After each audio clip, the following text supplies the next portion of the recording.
नैनीताल दौरे पर रहेंगे सीएम पुष्कर सिंह धामी। सीएम धामी करोड़ों रुपए की योजनाओं का करेंगे लोकार्पण। हल्द्वानी में सांस्कृतिक कार्यक्रम में करेंगे शिरकत।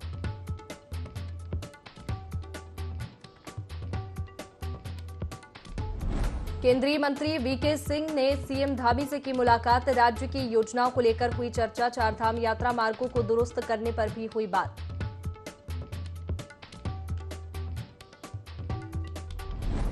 देश में बढ़ रहा कोरोना का संक्रमण। देहरादून के दून हॉस्पिटल में होगी मॉक ड्रिल। कल राज्य में आए थे कोविड के 30 नए मामले।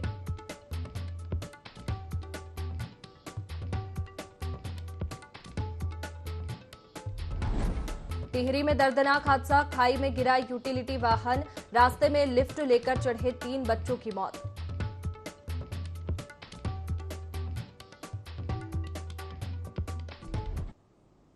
नमस्कार, आप देख रहे हैं देवभूमि लाइव। मैं हूं आपके साथ में वैष्णवी। खबर देहरादून से, जहां नैनीताल के दौरे पर मुख्यमंत्री पुष्कर सिंह धामी रहेंगे। नैनीताल क्षेत्र की जनता को सौगात देंगे। करोड़ों की योजनाओं का शिलान्यास और लोकार्पण करेंगे। बता दें कि हल्द्वानी में सांस्कृतिक कार्यक्रम में भी शिरकत करेंगे। तो आज नैनीताल के दौरे पर सीएम पुष्कर सिंह धामी रहने वाले हैं। नैनीताल क्षेत्र की जनता को सौगात देंगे।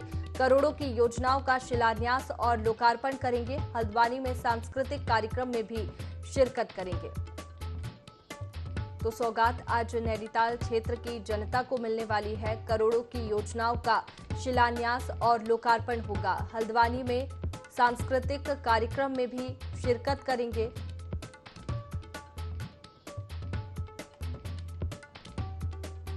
तो बता दें, नैनीताल के दौरे पर मुख्यमंत्री पुष्कर सिंह धामी रहेंगे। नैनीताल क्षेत्र की जनता को सौगात देंगे। करोड़ों की योजनाओं का शिलान्यास और लोकार्पण करेंगे। हल्द्वानी में सांस्कृतिक कार्यक्रम में भी सीएम पुष्कर सिंह धामी शिरकत करेंगे।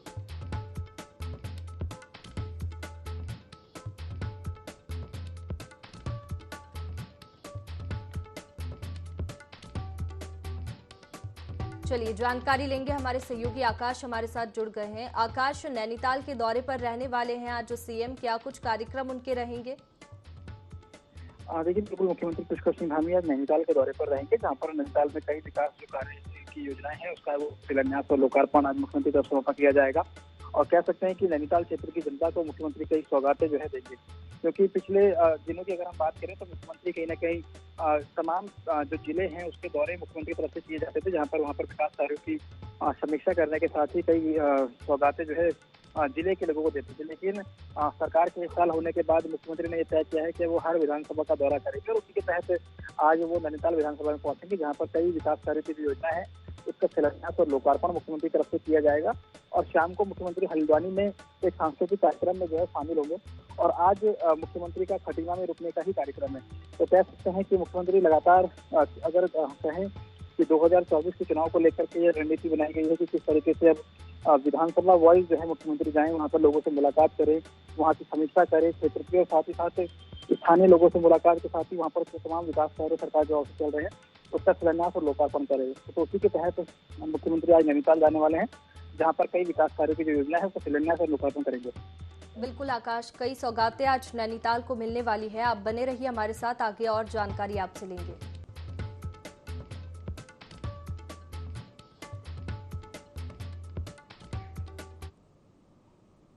और आगे बढ़ते हैं देहरादून से खबर, जहां देश में कोरोना का संक्रमण बढ़ रहा है। उत्तराखंड में कोविड को लेकर मॉक ड्रिल होगी। देहरादून के दून हॉस्पिटल में ये मॉक ड्रिल होगी। कल राज्य में कोविड के 30 नए मामले आए थे और राज्य में एक्टिव केस की संख्या 81 पर पहुंच गई है।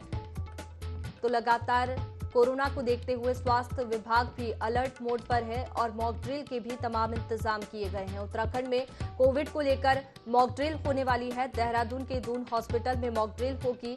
कल राज्य में कोविड के 30 नए मामले आए और राज्य में अब एक्टिव केस की संख्या 81 पर पहुंच गई है। जानकारी लेंगे, हमारे सहयोगी आकाश हमारे साथ जुड़े हुए हैं। आकाश,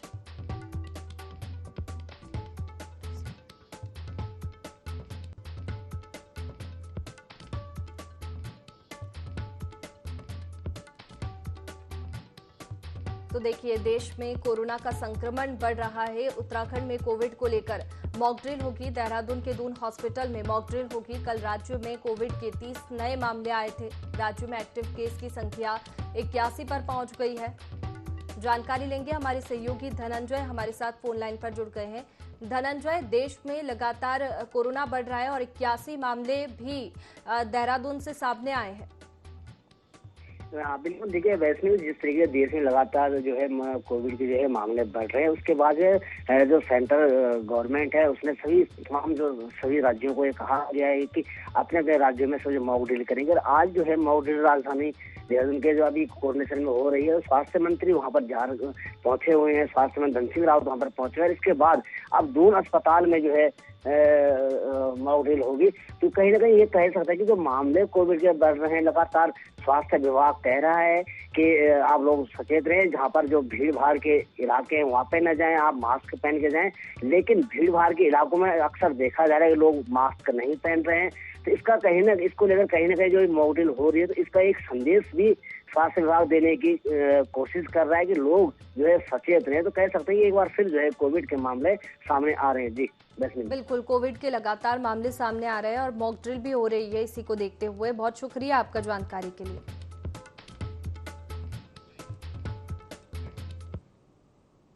चलिए आगे बढ़ते हैं। हरिद्वार में नकल के खिलाफ प्रशासन सख्त नजर आ रहा है। प्रशासन के निर्देश के बाद एसटीएफ समेत अन्य एजेंसियां निरंतर नकल माफियाओं की धरपकड़ कर रही है और हाल ही में वन आरक्षी भर्ती परीक्षा से पहले मंगलोर कोतवाली क्षेत्र में कोचिंग सेंटर पर छापामार कार्रवाई की गई और कार्रवाई में 2 नकल माफियाओं को गिरफ्तार किया गया है। एसटीएफ को गोपनीय सूचना प्राप्त हुई थी कि हरिद्वार जनपदीय क्षेत्र में रविवार को आयोजित वन आरक्षी भर्ती परीक्षा के परीक्षार्थियों से मोटी रकम वसूल कर नकल कराए जाने का षड्यंत्र चल रहा है, जिसके बाद एसटीएफ के एसएसपी आयुष अग्रवाल के नेतृत्व में फौरन मुखबिर तंत्र सक्रिय किए गए और बिना वक्त गवाए एसटीएफ द्वारा मंगलोर कोतवाली क्षेत्र के गुरुकुल नार्सन स्थित एक निजी कोचिंग सेंटर से 2 आपराधिक गतिविधियों में सजायाफ्ता गैंगस्टर को नकल माफियाओं के रूप में गिरफ्तार किया गया।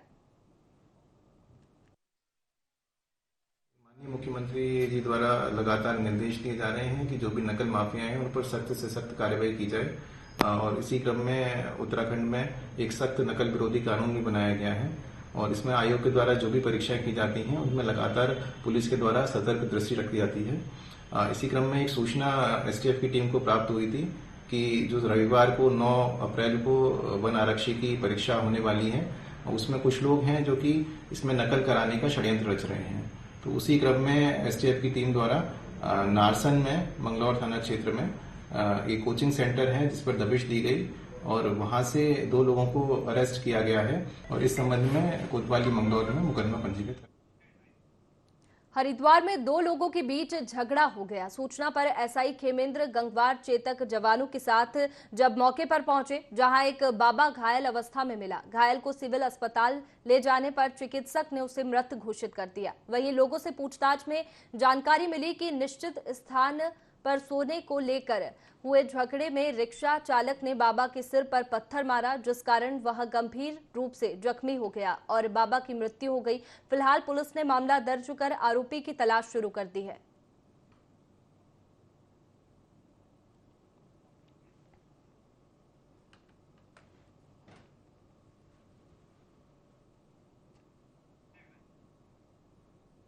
चलिए आगे बढ़ते हैं। पुरानी पेंशन बहाली की मांग को लेकर कर्मचारियों ने चमोली में मंदिर मार्ग गोपेश्वर से बस स्टैंड तक कैंडल मार्च निकालकर अपना विरोध जताया। कर्मचारियों ने कहा कि वे लगातार सूबे की सरकार से पुरानी पेंशन बहाली की मांग करते आ रहे हैं, लेकिन अभी तक कोई भी सकारात्मक पहल सरकार ने नहीं की, जिससे कर्मचारियों में खासा आक्रोश का माहौल है। कैंडल मार्च में मोर्चे के जिला संरक्षक सहित पदाधिकारी मौजूद रहे।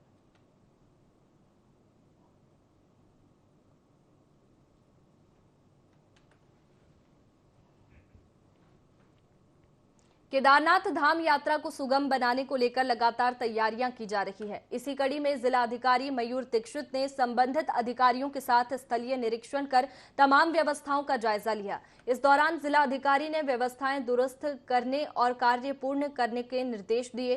जिलाधिकारी ने सुलभ इंटरनेशनल को भी निर्देश दिए कि यात्रा मार्ग और केदारनाथ धाम में जो भी सुलभ शौचालय तैयार किए जाने हैं उन्हें यथाशीघ्र तैयार करना सुनिश्चित करे और ट्रैक रूट और केदारनाथ धाम में साफ सफाई व्यवस्था भी दुरुस्त करे। इस दौरान जिला अधिकारी ने केदारनाथ यात्रा मार्ग में कार्य कर रहे मजदूरों से भी वार्ता की और इस निरीक्षण के दौरान अपर मुख्य कार्यकारी अध्यक्ष योगेंद्र सिंह, उप जिला अधिकारी ऊखीमठ जितेंद्र वर्मा सहित संबंधित अधिकारी एवं कर्मचारी मौजूद रहे।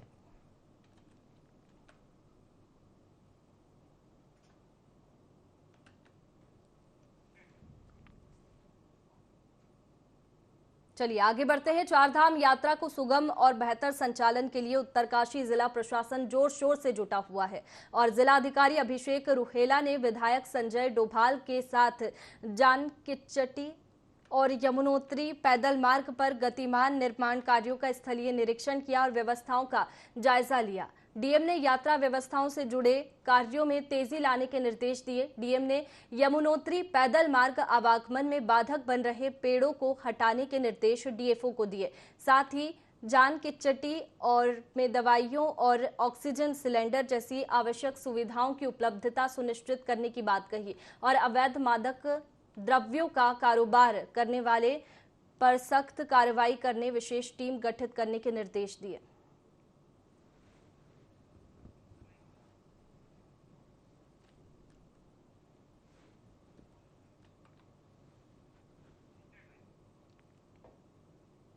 लोहाघाट के उप जिला अस्पताल में 28 दिन से बंद पड़ी अल्ट्रासाउंड मशीन शुरू हो गई है। मशीन में खराब पार्ट्स बदलने के बाद अल्ट्रासाउंड शुरू किए गए, जिसमें शनिवार को करीब 20 गर्भवती महिलाओं के अल्ट्रासाउंड किए गए। बता दें कि मशीन के खराब होने की वजह से लोगों को काफी परेशानियों का सामना करना पड़ा था और चिकित्सा अधीक्षक ने बताया कि 14 मार्च से अस्पताल में अल्ट्रासाउंड नहीं हो रहे थे। अब अस्पताल में लगातार अल्ट्रासाउंड होंगे।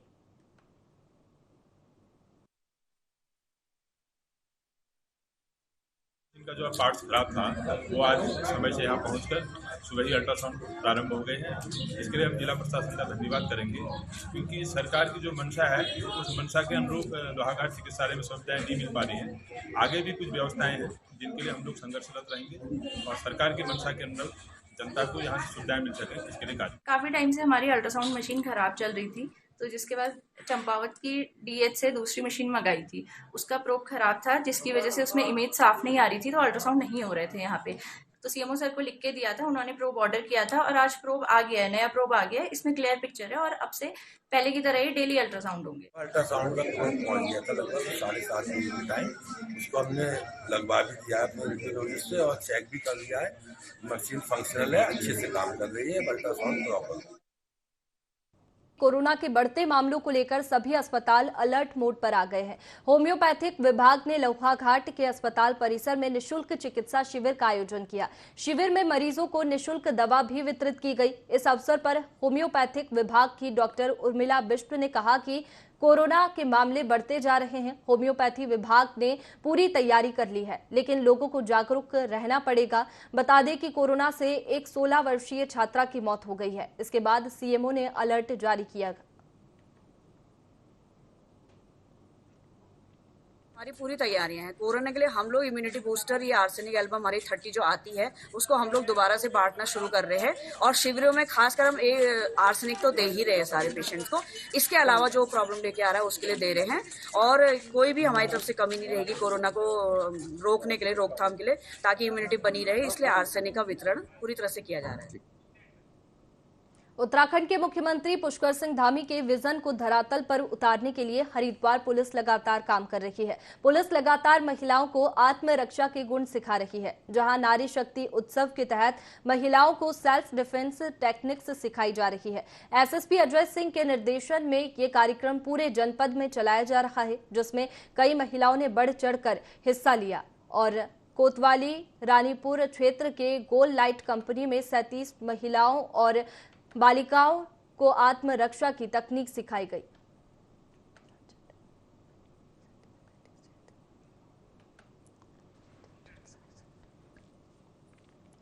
रानीपुर कोतवाली क्षेत्र सलेमपुर गांव में दो दुकानदारों के बीच झगड़ा हो गया। दोनों पक्षों में जमकर मारपीट हुई, जिसमें कई लोग घायल भी हुए। वहीं चश्मदीदों ने अपने मोबाइल से घटनाक्रम का वीडियो बनाकर सोशल मीडिया पर वायरल कर दिया। हालांकि पुलिस को अभी तक कोई तहरीर नहीं मिली है। लिखित तहरीर मिलने के बाद पुलिस मुकदमा दर्ज कर कार्रवाई करेगी।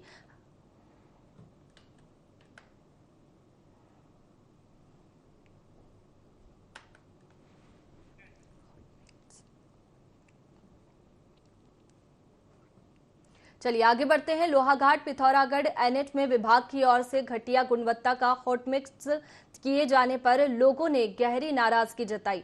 हॉट मिक्स के हाथ से उखड़ने का वीडियो मीडिया में खूब वायरल हो रहा है, जिसको लेकर व्यापारियों और लोगों ने एनएच विभाग के खिलाफ जोरदार नारेबाजी करते हुए प्रदर्शन किया। उन्होंने कहा कि करीब 2 साल के बाद एनएच ने सड़क पर हॉट मिक्स किया लेकिन कई जगह हॉट मिक्स की गुणवत्ता सही न होने पर उखड़ रहा है, जिसको ठीक करने की उन्होंने मांग की और यदि मांग पूरी नहीं होती है तो आंदोलन किया जाएगा।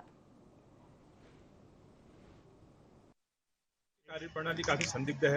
बार बार निवेदन के बाद भी जनता की भावना के अनुरूप कार्य नहीं हो रहा है। तो प्रयास किया जाएगा कि ऐसे अधिकारियों से दोबारा इस कार्य को कराया जाएगा और उनको दंड भी देने की कोशिश करेंगे। विभाग की सरासर गंभीर लापरवाही है। बिना सफाई किए हुए इनके द्वारा डामर किया जा रहा है। उसके बाद भी प्राइवेट रोलर का इस्तेमाल नहीं किया जा रहा है। कॉम्पैक्शन हो नहीं रहा है, अंदर वर्ड्स बन गए इसमें। और ये डामर इसकी थिकनेस भी चेक की और उसको उखाड़ा तो पेचकस से निकल रहा, तो डामर नहीं झेल पाएगा। और जगह जगह पानी की निकासी कहीं पर भी नहीं, जगह जगह ये पानी का स्टोरेज होगा और डामरीकरण। और विभाग जो है इसको गंभीरता से नहीं ले रहा है कि जनता के पैसे की ऐसी लूट हो रही है। ये अच्छी बात नहीं है कि बार बार ये डामरीकरण होगा नहीं।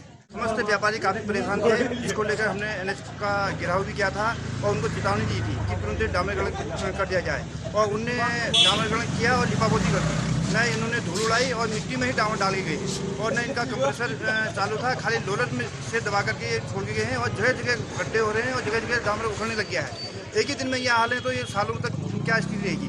अभी ये एक्शन से बात की एनएच विभाग के, तो कहता है कि 2 दिन के अंदर सही कर देंगे। ये नौमती ना आए, पहले चरण में ही अगर सही होता तो किसी को कोई परेशानी नहीं होती। खबर उत्तरकाशी से है, जहां 4 धाम यात्रा की तैयारियों को लेकर मुख्य पशुपालन अधिकारी ने जनपद के विभिन्न क्षेत्रों में मीट की दुकानों का औचक निरीक्षण किया। इस दौरान कमियां मिलने पर दुकानदारों को चेतावनी भी दी गई। पशुपालन अधिकारी ने बताया कि जनपद में संचालित होने वाली मीट की दुकानों के खिलाफ बिना लाइसेंस के दुकानें संचालित किए जाने और बिना मेडिकल जांच के बकरे एवं मुर्गियां को काटे जाने की शिकायत मिल रही थी, जिसके चलते निरीक्षण कर दुकानदारों को हिदायत दी गई है।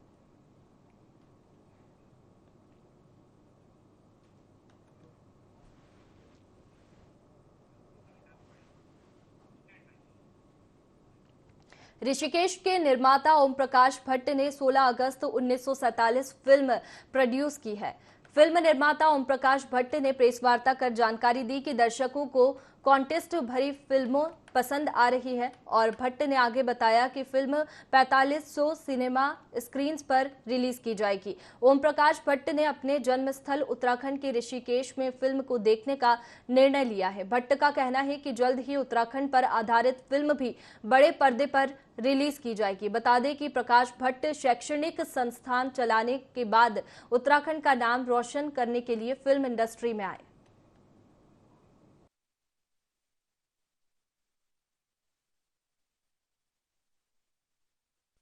रिलीज़ हुई है फिल्म और उसके व्यूज़ आने शुरू हो गए हैं। मेरे पास पूरे वर्ल्ड से जगह जगह से फुटेज भी आ रहे हैं रिएक्शंस के। लोगों को बहुत पसंद आ रही है फिल्म और जो हमें उम्मीद थी और उससे ज़्यादा रिस्पॉन्स। ये 4500 स्क्रीन्स पे ये फिल्म लगी है पूरे वर्ल्ड वाइड और नॉर्थ में तो है ही है, साउथ में तो अच्छा 5 लैंग्वेजेस में फिल्म है ये, तमिल, कन्नड़ा, मलयालम और हिंदी और तेलुगु और इंग्लिश। कोटद्वार में 10 अप्रैल को प्रदेश स्तरीय रोजगार मेले का आयोजन होना है, जिसकी तैयारियां लगभग पूरी हो गई है। विधानसभा अध्यक्ष रितु खंडूरी ने प्रदेश के युवाओं से मेले में आने की अपील की है।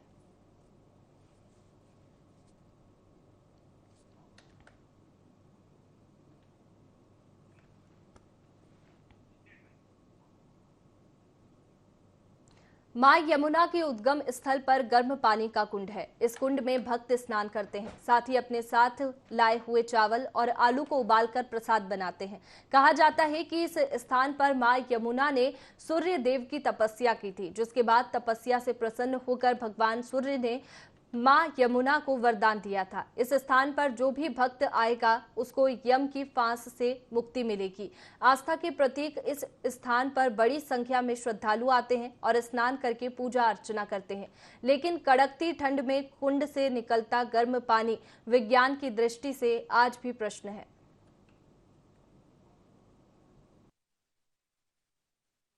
सूर्यकुंडमति स्मृतम या तत्र स्नातुम सूर्यलोकम मह्यते।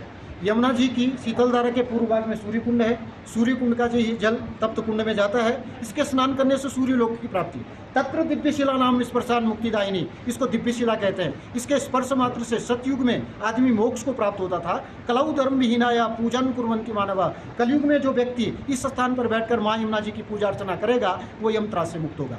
यह ऐसा विधान है। मां यमुना जी सूर्य की पुत्री है, यमराज और शनि महाराज की बहन है। यमराज की भी तपस्या की मां यमुना जी ने यहाँ पर, और उनसे बोला कि जो मेरी यात्रा करेगा, जो मुझे मानेगा, पूजेगा, उसे आप यम त्रास से मुक्त कर देना। लिखा है यमुनाष्टक में, न जातु यम यातना भवति ते पेपानतम। यमुना जी के जल का पान करने मात्र से आदमी यम त्रास से मुक्त होता है।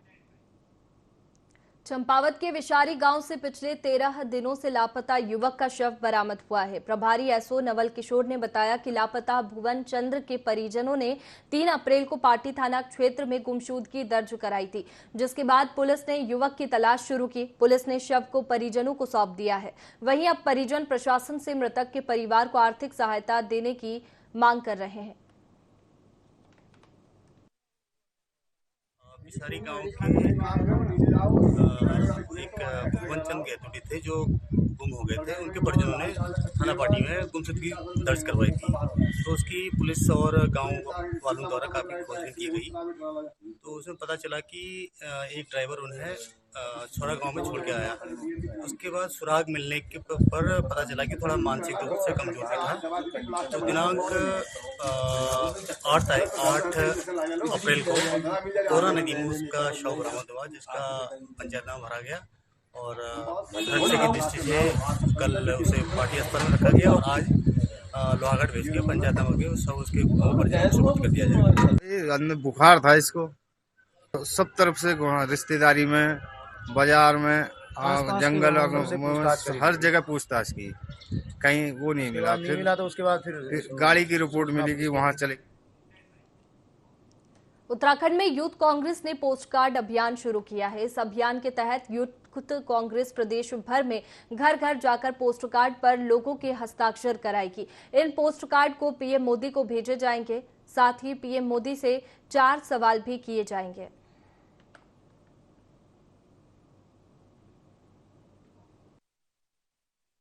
द्वारा ये कार्यक्रम, पोस्ट कार्ड का कार्यक्रम जनता के बीच में ले जाया जा रहा है और जनता के माध्यम से पोस्ट कार्ड के द्वारा केंद्र सरकार से जो सवाल पूछे जा रहे हैं उनकी एनएसयूआई सराहना करती है। ये सवाल सच में आज के समय में लोकतंत्र बहुत खतरे में है। यूथ कांग्रेस के सवाल अडानी जी को लेके हैं, यूथ कांग्रेस के सवाल घोटाले को लेके हैं, यूथ कांग्रेस के सवाल एक व्यक्ति के 690 नंबर से टॉप 10 में आने के। तो ये कहीं ना कहीं भ्रष्टाचार को दर्शाता है और यूथ कांग्रेस एनएसयूआई भ्रष्टाचार और लोकतंत्र के हत्यारों के खिलाफ सदैव खड़ी है। युवा कांग्रेस एवं उत्तराखंड युवा कांग्रेस के आह्वान पर आज हमने पोस्ट कार्ड कैंपिंग लॉन्च किया है। हम गांव में जाके कैंपिंग करेंगे। इस कार्ड के माध्यम से हम माननीय प्रधानमंत्री से क्वेश्चन करेंगे कि अभी तक जो वादे किए थे वो सारे वादे झूठे हो रहे हैं। तो उसी के दौरान हमने कुछ प्रश्न रखे हैं। फिलहाल देवभूमि लाइव में इतना ही। मुझे दीजिए इजाजत। आप बने रहिए IND 24 पर। नमस्कार।